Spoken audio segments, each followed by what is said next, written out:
朋友们，走走走走走！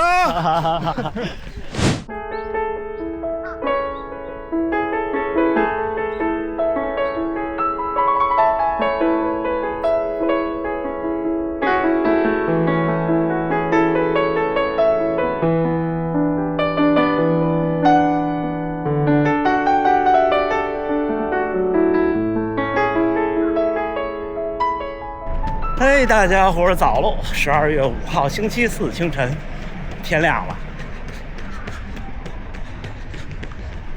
刚才日出还挺好看的吧？那个点在大阪城算是比较高的，向东没有东西遮挡。然后还碰到了跑团的小伙伴们，大河原先生他们一起跑了一段。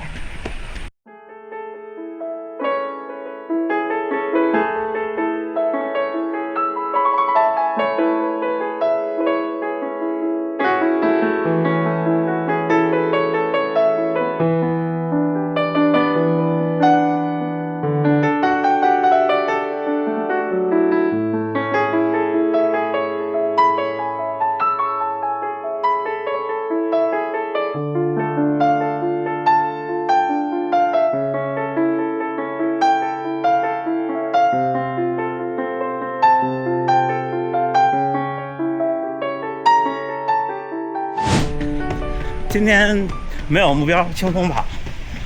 这周末的奈良马拉松，我今天把这个 A-Sport 2拿出来了，我想试试看，要是拿它跑全马行不行？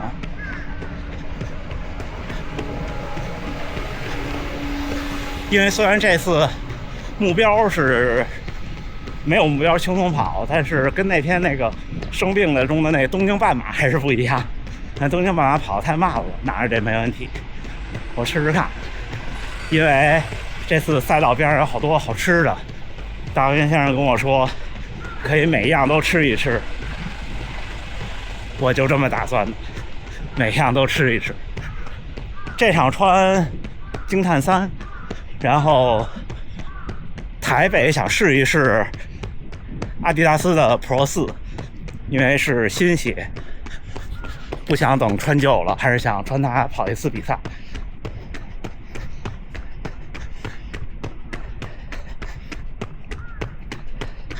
然后今天还约了更是的小伙伴在聊那天测试的那些结论和问题。过两天我给大家再聊一次。之后就是周六，奈良的博览会只有周六一天，上午10点才开，所以看看我下午几点能赶回来，再跟大家说直播的事情。行，那一会儿咱们聊一聊。看大阪城的秋色银杏这一块最好看了，我觉得。先跟大家汇报个好消息，神户前200名搞定了，我是男子193，全员199，他只需要性别排名前200就行。年龄组第28，这些都是枪声成绩，净成绩我还要再向前1名，就是再快1名。当时很紧张的，32公里左右的时候，路边有一大爷跟那喊：“你是第几名？你是第几名？”然后到我这儿，我是第91名。当时，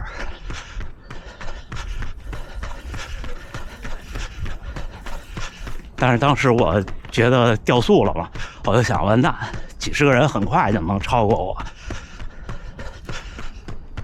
然后我没数，我就凭感觉，到最后冲刺那个直道的时候，我说着不敢冲了，但是还是想快点跑，因为又有3个人超过了我觉得危险了。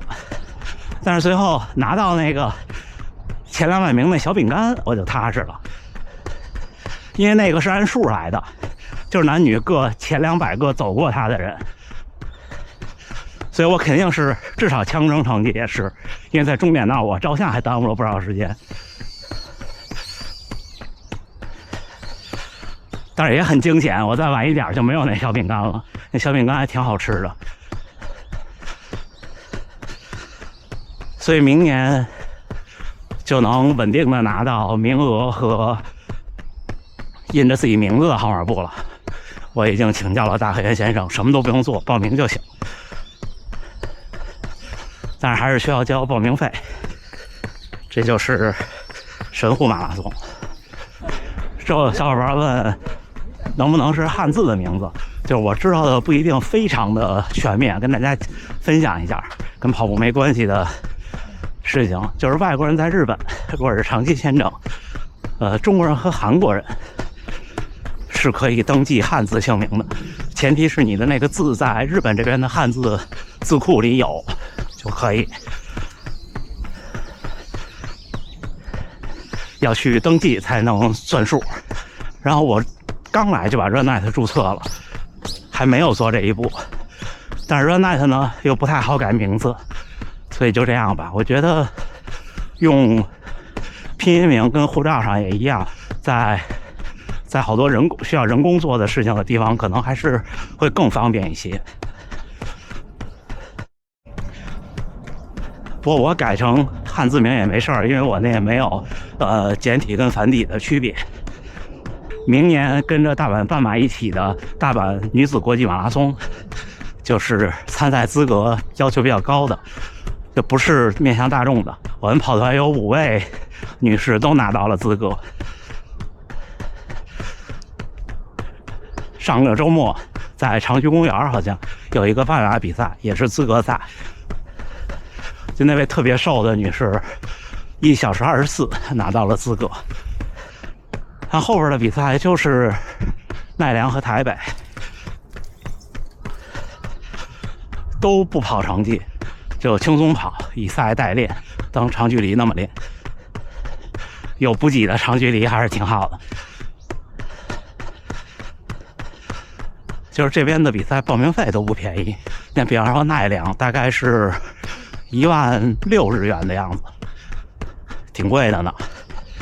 所以去体验一下赛道的自助餐活动，拍一拍。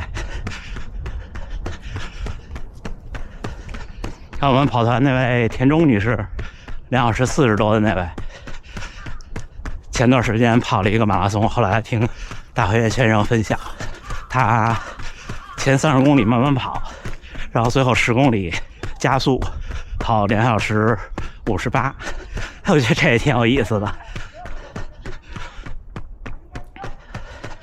台北的成绩目标，看奈良跑完什么情况。如果身体条件特好的话呢，我可以努力跑一个匀速的2小时55。2小时55有一些小伙伴会说，可能想跟着一起跑，但是不一定，因为这也是我第一次的背靠背，虽然不好好跑，但是它也是背靠背。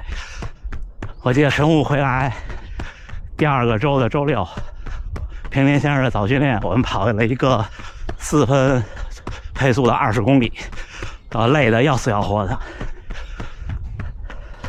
所以这周就特别开心，因为工作的事情、频道的事情也有好多进展，所以我也打算多解锁这边小城市的比赛，带大家看看日本的跑步文化。你看大阪城的银杏，其实就刚才那边最好看。到下午的时候这儿还行，因为下午的光线照到这儿也挺漂亮的。就这几天，然后就差不多了，红叶都差不多了。然后关于那天体测的事情，就等我的再出节目吧，我会跟大家再分享。不过可以先跟大家聊2句我的冬训计划。冬训计划就是以前我说的是我要时不时多跑跑阈值，现在我觉得我要改变这个计划，而是多去跑一跑有氧和节奏。节奏是什么呢？我的感觉就是超过一点点有氧的上限那个范围，因为这东西定义比较广，很多人每个人对自己的感觉不一样。我觉得跑到4分15大概半马左右的距离，对我来说可能帮助比较大，因为我不认为一贯的特别慢的跑去所谓的轻松跑去对有氧效率高，我不那么认为。不跑太多阈值，就是因为我觉得我的阈值配速就是3分32那个配速，想再提高很有难度了。像你们看，我总说有人有童子功，其实更多的指的就是它的这个上限。这个上限如果高，就算你后来不从事这方面的事儿了，你再捡起来也特别容易顶上去。而且这次测完，我对我的半马成绩有了清醒的认识，能在 PB 个1-2秒就很了不起了。因为你想我在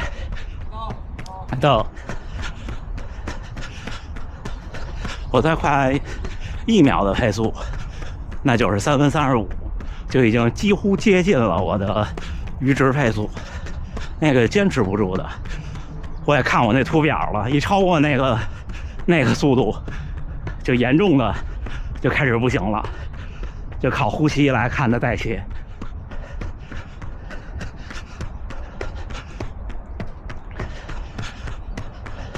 所以再跑半马就看运气了，那大阪半马也是就看运气了。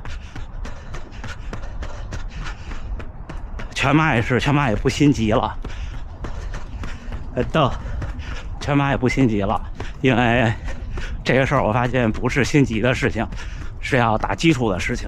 这个冬天努力打基础，因为很快了，都12月了，12月1个月，1月1个月，2月底就是大阪的全马，所以大阪的全马也不会有太高的期望，正常发挥，可以把真的像去年不对，今年出大阪全马我说的，可以把马拉松的目标放到40岁或者以后一点点了。也许根据这次的测试就能有比较有重点的训练，然后就能有比较不错的提升。而且我分享，就是这种提升其实有的时候更多是心理的信心，就是你建立在一个可信的数据上的训练，完了之后你就会对比赛信心更多一些。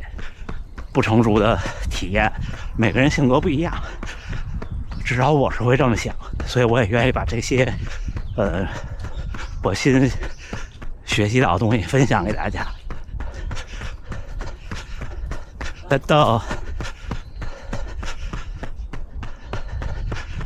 行吧，最后跟大家分享个事儿，我跟跑团一位先生比我大，上周末我们在这跑30公里那次，他跑了40多公里，好像是48公里，太厉害了，就在这儿一个人。行吧，训练后再聊啊。12月5号星期四清晨，都7点46了。今天起晚了，今天一睁眼一看5点10分，我说怎么睡了这么久？但前段时间确实是有点忙碌，可能有点累。然后我还在把那天那个测试的我的分析和体会，再加上这2天还会继续跟高驰的小伙伴研讨，然后我会写个文章再发出来。今天就轻松跑了18公里多，平均配速5分06。一开始和大家一起跑，大概在6分左右，然后之后最后几公里我稍微自己加一加，跑到5分06，心率136。然后像周末这个比赛，8摄氏度起跑应该是，然后10多度是个比较舒适的温度。像这段时间可能零零星星的还是会有一些还不太冷的地方有比赛，有好多小伙伴也问说，哎呀，气温不稳定，可能是我的目标赛事，但是起跑的时候都已经可能1摄氏度、2摄氏度的气温了。我说您要是想要成绩，这个气温如果不是大风大雨，就像之前我分享的，不像那年波士顿那样就还有失温的那种情况的话，就是正常穿竞速就好了。赛前起跑前做好保暖就足够了。我这周末应该也是竞速装，短裤，然后短袖、臂套就好了。然后奈良的比赛的自助餐的安排比较奇怪，它的那个红豆汤里边有糯米团的那安排在了中间，不是靠后的地方，大概在20多公里的地方，在那儿吃一吃。行吧，那就这么着，今天晚了，赶紧回家吃早饭，然后又是一天的工作。最后还是祝大家能努力生活，健康平安。咱们明天第4个训练日，回评论回弹幕，咱们明天再见。